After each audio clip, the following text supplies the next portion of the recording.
Lorsque Jessica était petite, alors pour ceux qui ne savent pas, Jessica c'est ma fille, on a 26 ans aujourd'hui. Enfin pas aujourd'hui, mais de nos jours. Lorsqu'elle était petite, il arrivait que je lui donne son bain. Et ça prenait des heures. Parce qu'une fois dans l'eau, il fallait que je lui donne tous ses jouets de type aquatique. Il y en avait tellement qu'on ne voyait quasi plus la surface de l'eau, vraiment. Et un jour, alors que je l'avais sortie de l'eau et que j'essayais de l'essuyer, elle s'est mise à danser, ce qui rendait l'opération séchage, c'est pas facile à dire, c'est un séchage. Donc, ce qui rendait l'opération de la sécher, je vais dire comme ça, extrêmement délicate et surtout beaucoup plus longue, forcément. Ma fille exprimait sa joie d'avoir pris son bain, sa joie de ce qu'elle allait se coucher et de ce que sa maman lui lirait une histoire. Sa joie d'être là, tout simplement. Que ce moment soit là, et puis l'autre, et puis le suivant encore, etc. C'est ce que font souvent les petits-enfants. Ils célèbrent le moment présent. Ils ne pensent pas à ce qui est derrière, ils n'envisagent pas ce qui est devant, ils vivent le moment présent. Ils n'ont pas encore appris à se projeter et à passer à côté de l'essentiel. Et moi, en tant qu'adulte, lui donnant son bain, ça m'horripilait.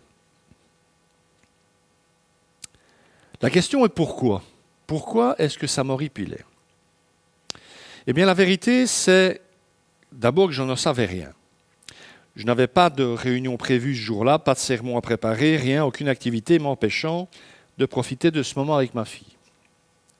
En fait, j'étais tout simplement trop habitué à courir, à me préoccuper de mon petit agenda, tellement en train de passer d'un truc à l'autre que la vie était là, la joie était là en train de remuer et de danser devant moi sous les traits de ma fille.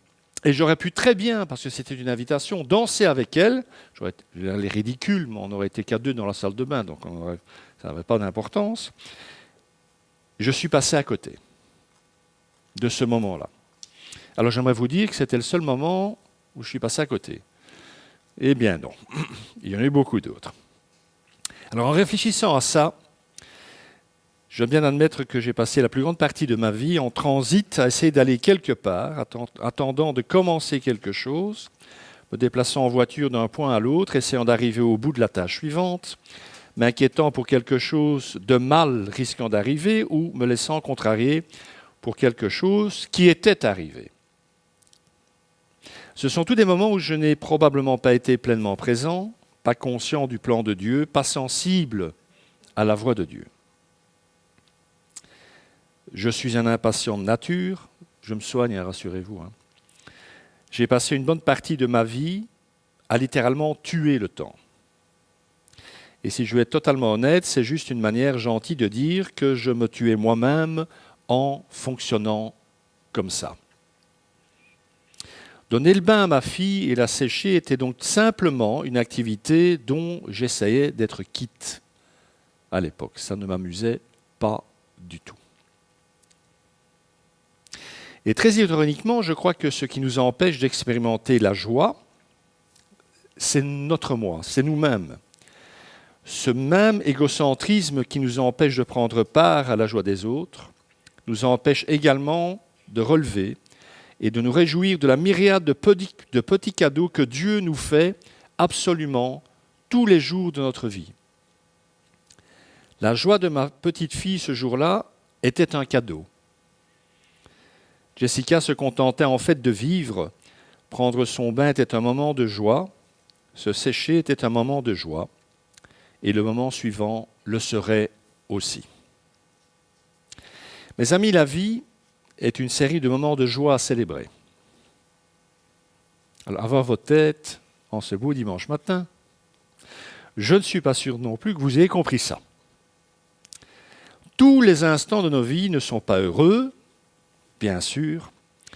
Il y aura toujours des occasions de pleurer, de se mettre à genoux et de servir le Seigneur douloureusement, nous le savons.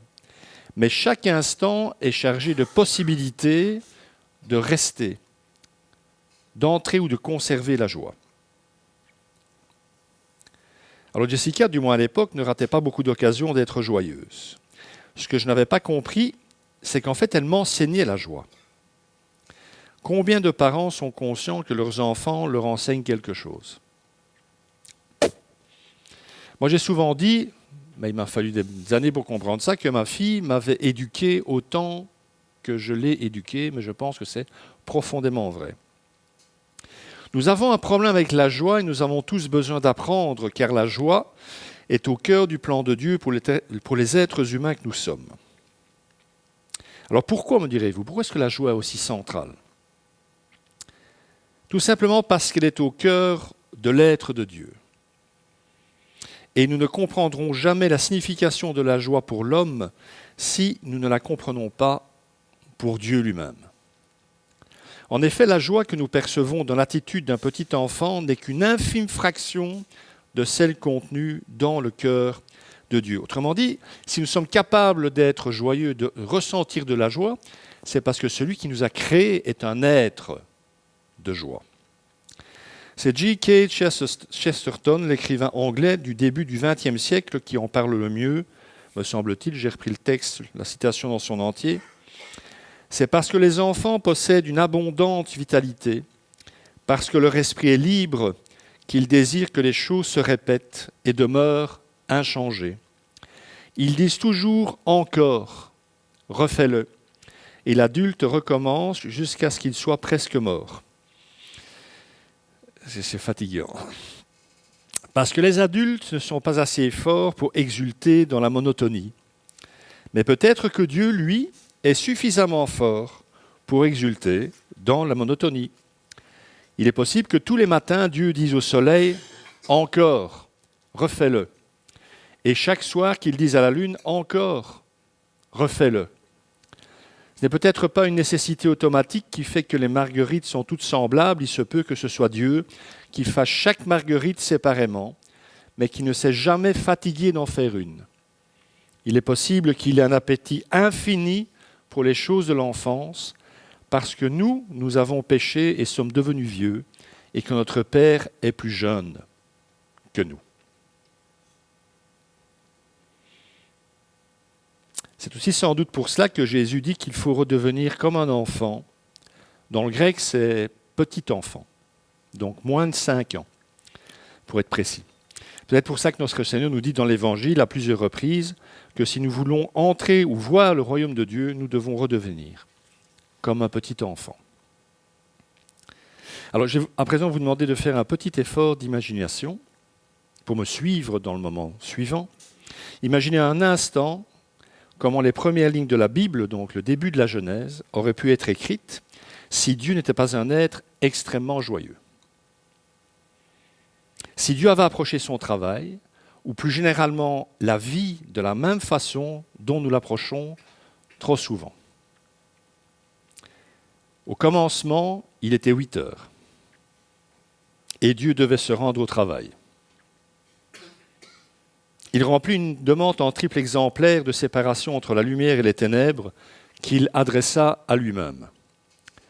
Il considéra ensuite la possibilité de faire les étoiles pour magnifier la nuit et les planètes pour remplir les cieux, mais il pensa que cela représentait trop de travail et de plus, se dit-il, ce n'est pas mon boulot. Il décida de laisser tomber la nuit et il fit le jour. Il jeta un coup d'œil à ce qu'il avait fait et dit « c'est déjà bien assez comme ça ». Le deuxième jour, Dieu sépara les eaux et la terre, et il fit toute la terre plate, sèche et fonctionnelle, afin qu'elle ressemble à la Flandre. Mais là encore, je n'ai pas pu m'empêcher. Il eut l'idée de faire des montagnes, des vallées, des glaciers, des jungles et des forêts, mais il décréta que cela ne valait pas la peine qu'il se donne tant de mal. Dieu jeta un coup d'œil à ce qu'il avait fait et dit « c'est déjà bien assez comme ça ». Et puis Dieu fit un pigeon. On se demande bien pourquoi, franchement. Tous ceux qui lavent leur voiture, ça se posent cette question. Et pourquoi est-ce qu'il a inventé les pigeons ? Il fit un pigeon pour voler dans les airs et un cabillaud pour nager dans les mers et un chat pour ramper sur la terre sèche et manger les pigeons et les cabillauds et accessoirement les lasagnes quand le chat en question s'appelle Garfield. Pour ceux qui ont suivi. Et Dieu eut l'idée de créer des milliers d'autres espèces de toutes les tailles, de toutes les formes et de toutes les couleurs, mais il ne trouva en lui aucun enthousiasme pour aucun animal, en fait, il n'était déjà pas très fan du chat. Ainsi, Dieu jeta un œil sur ce qu'il avait fait et dit « C'est déjà bien assez comme ça ». À la fin de la semaine, Dieu était en burn-out, il soupira et dit « Moi, merci, c'est vendredi ».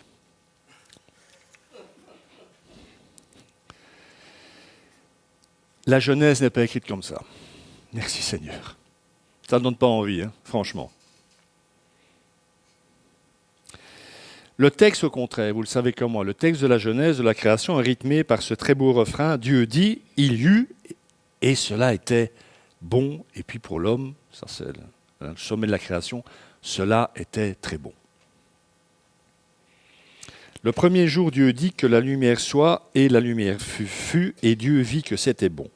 Le premier jour fut un jour de célébration, un jour de joie, et Dieu fit sans doute, comme ma fille, après son bain, une petite danse pour fêter ça. Et le jour suivant, il dit à la lumière, fais-le encore, et Dieu dansa à nouveau. À partir de là, il en a été ainsi tous les jours jusqu'au jour de votre naissance, et de là jusqu'à ce jour où vous entendez ces paroles. C'est ainsi qu'il en va pour Dieu, mais pas pour nous sans doute, ou pas souvent, parce que souvenez-vous, nous avons péché et nous sommes devenus vieux, et notre Père est plus jeune que nous. Nous ne comprendrons pas Dieu si nous ne comprenons pas ceci le concernant. Dieu est l'être le plus heureux de l'univers. Alors je vais nuancer ça, mais il est Dieu, nous ne le sommes pas, donc ça va être peut-être difficile à intégrer, mais il est l'être le plus heureux de l'univers. Et c'est pour ça qu'il peut nous promettre un avenir incroyable dans le royaume, ce royaume qui vient. Alors bien entendu, et vous savez que j'ai souvent traité ce sujet, on m'a souvent demandé de traiter ce sujet, Dieu connaît aussi la souffrance. Notre Dieu est un Dieu qui souffre. Si vous avez un doute, regardez le Christ en croix. Jésus est passé dans l'histoire, entre autres, comme le dit le livre d'Ésaïe, comme un homme de douleur, habitué à la souffrance. Il était pareil à celui face auquel on détourne la tête. Nous l'avons méprisé, nous n'avons fait de lui aucun cas. Le prophète Ésaïe, 700 ans avant la naissance de Jésus, dépeint ce qu'il va accomplir pour nous à la croix. Mais il faut bien comprendre que sa souffrance réelle est la réponse temporaire qu'il exprime envers un monde déchu et l'expression d'un amour blessé. On souffre toujours quand on aime, mes amis, et Dieu est amour. Mais cette souffrance sera bannie pour toujours de son cœur le jour où il établira définitivement son royaume sur la terre. Et cette souffrance actuelle ne l'empêche pas non plus de se réjouir, dès à présent. Ça n'empêche pas d'être Dieu, la souffrance de Dieu. Ça ne l'empêche pas d'être Dieu. Nous, la souffrance nous immobilise, elle nous terrasse, elle nous empêche de faire quoi que ce soit d'autre que de penser à elle. Dieu, non. C'est une chance pour nous, me semble-t-il. La joie est donc une des caractéristiques basiques de l'être de Dieu. C'est d'ailleurs pour ça, petite parenthèse, qu'elle fait partie des fruits de l'esprit. C'est étrange quand même, ces 9 fruits de l'esprit dépeints par Paul dans l'Épître aux Galates, et puis voilà la joie. On ne s'attend pas à voir ce truc débarquer dans les fruits de l'esprit. La joie est une expression de l'existence, de la présence de l'Esprit Saint dans le cœur du croyant. La joie est la destinée éternelle de Dieu et notre destinée. Et comme Dieu est heureux, son désir est que sa création reflète sa joie. Rappelez-vous ce très beau psaume, le psaume 19, verset 6. Et le soleil, pareil à un époux qui sort de sa chambre, s'élance dans la course avec la joie d'un héros. Comme si le soleil se levait tous les matins en étant content de refaire ce qu'il fait depuis des millions d'années. Alors ces paroles ne sont pas simplement poétiques ou imagées ou tout simplement très belles, elles expriment la joie des éléments de la création à simplement être ce qu'ils sont et accomplir le dessein que Dieu a fixé pour eux. Dieu sait que l'existence est une bonne chose, car cette existence procède de lui. J'aurais compris qu'en tant qu'être fait à l'image de Dieu, ce que sont les hommes, donc, nous sommes appelés à refléter cette même joie de Dieu au travers de nos vies. C'est pour cette raison que la Bible ne parle pas seulement de notre besoin de joie en général, mais bien d'une certaine catégorie de joie qui caractérise Dieu lui-même. Voilà pourquoi Jésus peut parler de joie juste après avoir parlé d'obéissance, alors que là encore, personne, aucun d'entre nous naturellement n'aurait l'idée saugrenue de joindre la joie dans la même phrase avec l'obéissance. Nous, quand on dit obéissance, on a notre tête qui s'allonge. Ben, Jésus pas. Il lie la joie à l'obéissance. Tout comme le Père m'a aimé, moi aussi je vous ai aimé. Demeurez dans mon amour.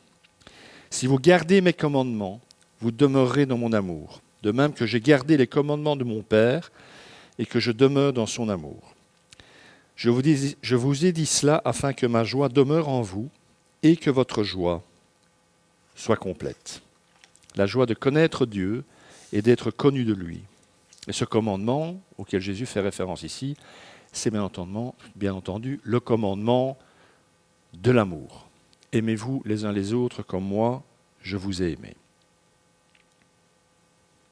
Selon Jésus, notre problème aux yeux de Dieu n'est pas que nous sommes heureux, mais bien que nous ne le sommes pas assez.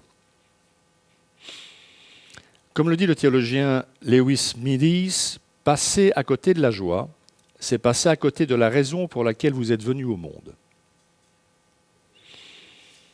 Parce que Dieu a pris beaucoup de joie, à vous créer. Il était là quand vous êtes né. Il n'y a aucun être au monde qui vient en ce monde sans que Dieu soit là. Il est dans la pièce. On a l'impression que ça marche tout seul, voilà, c'est la reproduction naturelle. On n'a besoin de rien, peut-être de temps en temps un gynécologue. Non. On a surtout besoin de l'intervention de Dieu. L'apôtre Paul lui-même le dit, « Réjouissez-vous toujours dans le Seigneur. » Je le répète, réjouissez-vous. Et il écrit ça alors qu'il est en prison. Même la prison ne cassait pas la joie de Paul. La forme dans le grec, dans ce passage de Philippiens, ne laisse aucun doute. C'est un impératif, c'est un commandement, pas une option. Soyez toujours dans la joie, quelle que soit la situation que vous vivez. D'ailleurs, il se peut que le manque de joie ou l'absence de joie soit le plus grand problème toléré dans l'Église. On ne tolère pas grand-chose dans l'Église, entre nous, dans beaucoup d'églises. Par contre, vous serez rarement expulsé d'une église pour avoir manqué de joie. Non, mais vraiment, je connais personne qui se fait virer d'une église parce qu'il manquait de joie. On a même, dans certains milieux d'église, inventé une notion tout à fait inconnue de la Bible pour justifier les têtes allongées et l'absence totale de joie. La joie grave du Seigneur. Alors la première fois que j'étais jeune chrétien, quand j'ai entendu parler de ça c'est un concept qui m'a toujours dépassé. La joie grave. On est dans la joie, mais il n'y a pas de quoi rire, quoi.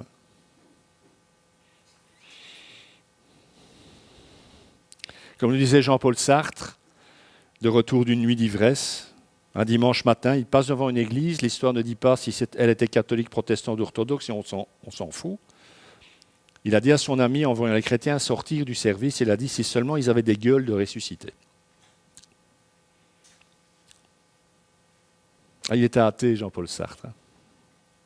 Mais nous ne pouvons pas non plus, ad vitam aeternam, prétendre qu'il n'y a pas de responsabilité dans le fait que les gens ne croient pas. Parce que les vendeurs de porte-à-porte de l'Évangile, c'est nous. C'est moi qui porte le message de Dieu en moi, en vous. C'est vous qui l'avez. Si le porteur vend un dentifrice et dit c'est un dentifrice, il ne marche pas trop bien le dentifrice en fait. C'est de la merde ce dentifrice.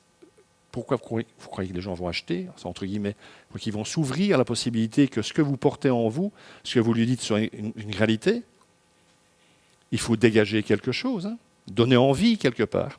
Et ce n'est pas en tirant la tronche 24 heures sur 24 qu'on va donner envie. Mais on ne peut pas forcer ça non plus. Il faut donc se laisser pénétrer, s'habituer à la joie que Dieu a mis dans nos cœurs. Combien de gens se sont donc désintéressés de Dieu parce que ceux qui étaient supposés le représenter tiraient des têtes d'enterrement. Ils ne vont pas bien, les gens, donc si c'est pour aller encore plus mal, ça n'a pas beaucoup d'intérêt. Il y a un être dans cet univers qui désire que vous viviez dans la tristesse. Mais cet être, ce n'est pas Dieu. François de Sales a écrit ceci. Le malin se réjouit de la tristesse et de la mélancolie, car il est lui-même triste et mélancolique pour l'éternité. Martin Luther lui disait, la mélancolie, c'est un des parfums du diable. Vous savez, cette tristesse qui est quand même matinée un peu de douceur, qui nous fait passer du temps d'en penser dans le passé, c'était mieux, et on regrette certaines choses. Et puis, mais est-ce que c'était vraiment bien? Est-ce que j'ai fait les bons choix quand j'ai suivi Dieu? Sorte de petits trucs tout douce, une petite musique douce à l'intérieur, mais qui vous... un jour à la fois. Nous sommes donc invités à nous réjouir de chaque moment de notre vie, tout simplement parce que chaque moment de notre vie est un don de Dieu. Alors de temps en temps, c'est vrai, le voile est levé, nous apprenons à nous réjouir, c'est vrai. Parfois, nous voyons, peut-être pour la première fois. C'est le cas de John et de son meilleur ami, Chuck, lorsque Lucie lui a téléphoné pour lui annoncer qu'il avait un cancer à un stade avancé. Et les prévisions n'étaient pas bonnes. Après des mois de traitement, dont un expérimental, Chuck a téléphoné à John pour lui dire que les derniers résultats catastrophiques étaient en fait le fait d'une erreur du laboratoire qui avait mélangé 2 dossiers. Autrement dit, il n'avait pas de cancer. Alors moi, en lisant cette histoire, je me suis dit, moi, je n'aurais pas été dans la joie. J'aurais été en colère contre le laboratoire. Vous voyez? C'est fou, hein? J'ai pas de cancer, je vais mourir. On peut dire, ah, moi, on s'est trompé, t'as pas de cancer. Et puis, ouais, il n'a pas de cancer. Les mondes de cons. Et voilà. C'est fou, hein? Ça ne concerne que moi, ça. Hein? Donc, John n'a jamais oublié les paroles de son ami, alors qu'ils pleuraient tous deux de joie, justement, au téléphone. Je vais vivre, mon ami. Je vais voir mes enfants grandir, je vais vieillir avec ma femme. Alors, mes enfants grandir, le concept, ça, je comprends. La joie de vieillir avec sa femme, ça par contre... Non mais, soyez honnête 2 minutes. Hein. Oh chouette, le jour de votre mariage, le premier truc qui vous vient, Dieu vous bénisse tous les deux. Le premier truc, oh chouette, je vais vieillir avec ma femme. Allez, osez me dire que c'est à ça que vous avez pensé. Quoi. Moi, je vais avec beaucoup de plaisir, je vieillis avec Isabelle. Ben non, je ne me rattrape pas. Et Chuck, paraît-il, ne pouvait pas s'empêcher de caresser les cheveux de ses enfants, de serrer sa femme dans ses bras.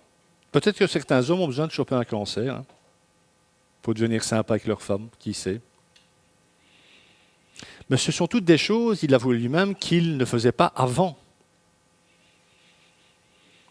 Il a donc fallu ce drame dans sa vie pour qu'il prenne conscience du fondamental, de l'essentiel. Parce qu'à présent, en fait, la différence est très simple. Il savait, non plus théoriquement, mais par expérience, ce que cela faisait de vraiment prendre conscience de tout le bonheur contenu dans chaque seconde de vie que Dieu nous donne à vivre.